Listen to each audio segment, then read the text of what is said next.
ભરૂચ નગરપાલિકાના ward number 8 વિસ્તારમાં આવેલા આલી કાછિયાવાડ અને હરિજનવાસમાં થોડા સમય પહેલા જ ઉતાવળે પેવર બ્લોક પાથરવાની કામગીરી કરવામાં આવી હતી, પરંતુ હવે એ જ બ્લોકને ફરી ઉખાડીને પાણીની નવી લાઈન નાખવાની કામગીરી શરૂ કરાતા પાલિકાના અણધડ વહીવટ સામે સ્થાનિક રહીશોમાં આક્રોશ જોવા મળી રહ્યો છે। સ્થાનિક રહીશોના જણાવ્યા અનુસાર વોર્ડ નંબર 8ના આલી કાછિયાવાડ અને હરિજનવાસમાં ચૂંટણી પહેલા તંત્ર દ્વારા રાતોરાત નવા પેવર બ્લોક ફિટ કરી દેવાયા હતા। જો કે હવે તે બ્લોકને જેસીબી મશીન વડે ઉખેડીને પાણીની નવી પાઇપલાઇન નાખવાનું ખોદકામ હાથ ધરાયું છે।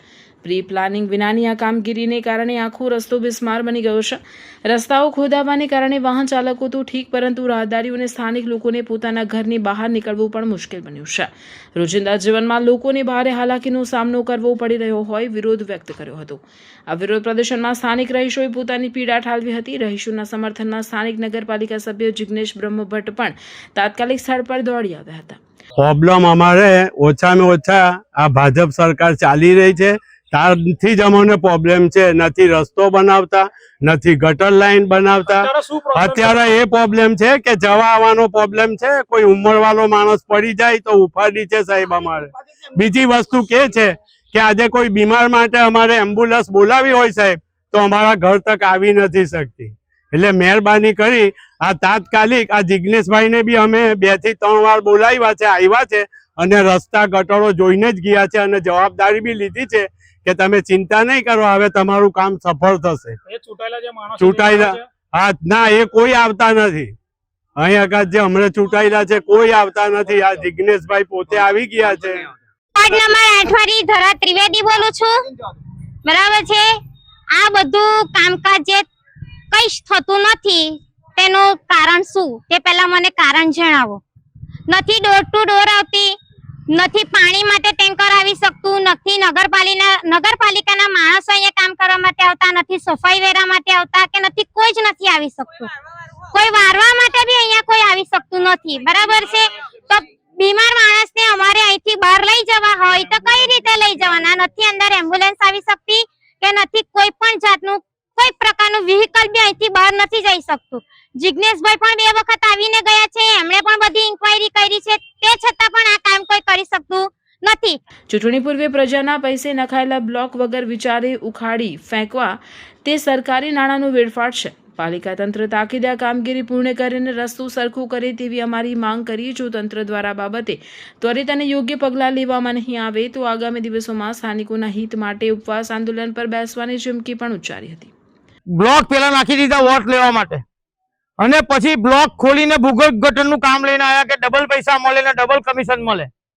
એના માટે આ ડબલ કામ માટે ડબલ મજૂરી કરવાની અને સ્થાનિક લોકોએ આજે ઉનાળાનો ટાઈમ છે, ઉનાળાના ટાઈમની અંદર હેરાન થવાનું। અહીં સબવાહિની આવવાની બી જગ્યા નથી, એમ્બ્યુલન્સ આવવાની જગ્યા નથી કે ફાયરની ગાડી આવવાની જગ્યા નથી। ઉતાવળની અંદર એટલા બધા ઉતાવળિયા બની ગયા કે હમણાં બ્લોક નાખ્યું છે એટલે લોકો આપણે વોટ આપી દેશે। સ્થાનિક લોકોની રજૂઆત સાંભળી ને મને 2-3 વખત એ લોકોએ કીધું એટલે મેં રજૂઆત કરી। મેં કહ્યું સાહેબ આ લોકોની તકલીફ એટલી બધી છે કે મોટરસાયકલ જાય બી જગ્યા નથી। તમે ને હું ને આ બહેનો બધા જુઓ જ છે કે બધા બહેનો બી આ જગ્યાથી એક્ટિવાને બધું લઈને જાય, પણ જવાની બિલકુલ જગ્યા નથી। આવનાર દિવસોની અંદર જો કામ નહીં થાય તો આની ઉગ્ર રજૂઆત થશે ને આવનાર દિવસોની અંદર જો જલ્દી કામ નહીં થાય અને આની અંદર હું ભૂખ હડતાલ પર બેસીશ। એનું કારણ છે કે સ્થાનિક લોકો, ગરીબ માણસોનો વિસ્તાર છે, આ શ્રમિક લોકોનો વિસ્તાર છે અને ઉંમર લાયકોની માણસોની એટલી બધી અવર છે કે જેની કોઈ વાત નહીં। સામાન્ય માણસ બી લારી બી ના જાય, કોઈ શાકભાજી વાળો ના આવે, ડોર ટુ ડોર કચરા વાળો ના આવે, કોઈ વારવા વાળા તો પેલાથી આવતા જ નથી, કારણ કે 8 જ લોકો છે વારવા વાળા। આ તો ધણી વગરનો વોર્ડ છે। એટલા માટે વિનંતી કરું છું ચીફ ઓફિસર સાહેબને, બધાને કે જે સત્તા પર એમને વિનંતી કરું છું કે અમારા 8 નંબરના વોર્ડના દરેક માણસોને ન્યાય આપે ને ખાસ કરીને આલી હરિજનવાસ, ખરી ફર્યું, માતરિયા ફર્યું, દરેક વિસ્તારને ન્યાય આપે ને વધારે લોકોને વારવા વાળા મોકલે એવી હું તમને વિનંતી કરું છું। કેટલા સમયથી આ બ્લોકનું કામ એ લોકોને ખબર હતી, ભૂગર્ભ ગટર નથી તે પણ ખબર હતી। એનું કારણ છે કે ઉતાવળિયા થઈ ને ચૂંટણી આવતી હતી એટલે ઉતાવળિયા થઈને બ્લોક નાખી દીધા કે હોશિયારી મારવા માટે કે લોકોને ખુશ કરવા માટે આપણે ભાજપને વોટ લઈ જઈશું કે ફલાણી પાર્ટીને વોટ લઈ જઈશું। આજે એ લોકો એટલા દુઃખી થાય છે ઉનાળાની અંદર કે એમ્બ્યુલન્સ નથી આવતી, સબવાહિની નથી આવતી, ડોર ટુ ડોર કચરાવાળા નથી આવતા। આ જે શ્રમિક વિસ્તાર છે, સામાન્ય વિસ્તાર છે, લાઇટ વેરો, સફાઈ વેરો, રોડ વેરો બધા લોકો નિયમિત ભરે છે, સાથે હાઉસ ટેક્સ બી ભરે છે. કેટલી જગ્યાએ ટ્યુબલાઇટો ચાલતી બી નથી. આવનાર દિવસોની અંદર ટ્યુબલાઇટ બી નિયમિત ચાલવી જોઈએ. સ્થાનિક લોકો જે પાણી વેરો, રોડ વેરો, રસ્તા વેરો જે ભરે છે એનું વળતર મળવું જોઈએ. અને એટલા બધા હરખ ફદુરા થવાની જરૂર બી નથી કે જલ્દી ને જલ્દી અમે બ્લોક નાખી દઈએ. ડબલ ને ડબલ કમિશન ખાવાની લાઈનની અંદર પહેલા તમે બ્લોક નાખી દીધા, હવે બ્લોક તોડીને પછી આપણે અંડરલાઈન ગટર નાખવા માંગો તો તમે શું સાબિત કરવા માંગો છો? અમારા સ્થાનિક લોકો જે વોર્ડ નંબર 8ના એમના વતી હું વિનંતી કરું છું કે આ લોકોની મહેનતની પરસેવાની કમાઈ છે અને પરસેવાની કમાઈ વેડફ ના જાય. આવનાર દિવસોની અંદર આ લોકોના જલ્દી 2-4 દિવસમાં કામ નહીં થાય તો હું ભૂખ હડતાલ ને હડતાલ પર બેસીશ. અને મેં 4 દિવસ પહેલા બી ચીફ ઓફિસરને બી કીધું હતું મેં એસી ચેમ્બર માંથી બહાર આવો, નહીં તો મારા જેવો કોઈ ખરાબ માણસ મળે નહીં. 17 વર્ષ પછી ચૂંટણીમાં ઉભો છું, કોઈ પૈસા કમાવા કે બંગલા બનાવવા નથી.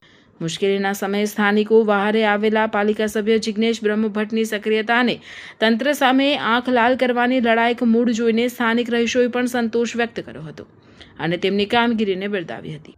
6 મહિના પહેલા ઉતાવળે હરખ પદુડા થઈને આ બ્લોક નાખી દીધા અને જે ગટર યોજના હતી ગવર્મેન્ટની તે બાકી રાખી અને એ અત્યારે ફરીથી જ્યારે હવે આ ચૂંટણી પતી ગઈ ત્યાર પછી ફરીથી અને ખોદાવી એટલે છેલ્લા અમે 6 મહિનાથી એમ ગણો ને કે આ કચરાનો ટેમ્પો નથી આવતો, પાણીનો ટેમ્પો નથી આવતો, પ્લસ કોઈની એમ્બ્યુલન્સ જોઈતી હોય તેની વ્યવસ્થા નથી. કોઈ ઘરડો માણસ રાતના પડી જાય તેનું શું થાય તેની બી ખબર છે નહીં.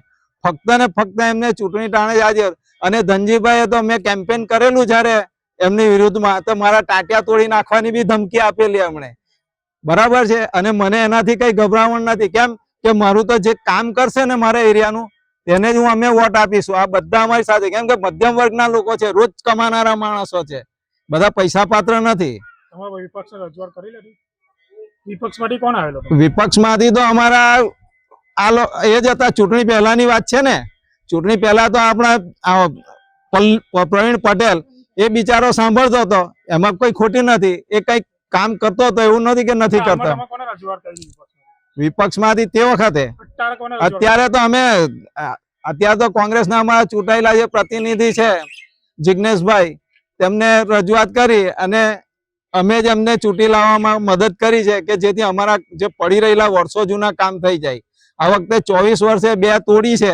કદાચ જો હવે ભાજપના નેતાઓ અહીં ગાડી નહીં ફરકે તો આવતા વર્ષે કદાચ 4-4 કોંગ્રેસમાં જશે વોર્ડ નંબર 8ની સીટો. હવે જોવાનું એ રહ્યું કે જનતાના આક્રોશ અને જનપ્રતિનિધિની ચીમકી બાદ ભરૂચ નગરપાલિકાનું કુંભકર્ણ નિદ્રામાં સૂતેલું તંત્ર ક્યારે જાગે છે અને કામગીરી ક્યારે પૂર્ણ કરે છે. લાઈફમાં ગમે તેટલા ગોટાળા કર્યા હોય ને અને એ બધા ગોટાળાને જો ભૂલવા હોય ને તો ગોટાળા પફ ખાઈ લેજો. કેમ છો ભરૂચના ફૂડ લવર્સ? હું તમારી માટે એક એવી પ્લેસ લઈને આવ્યો છું જ્યાં પફ નથી, પફની આખી દુનિયા છે.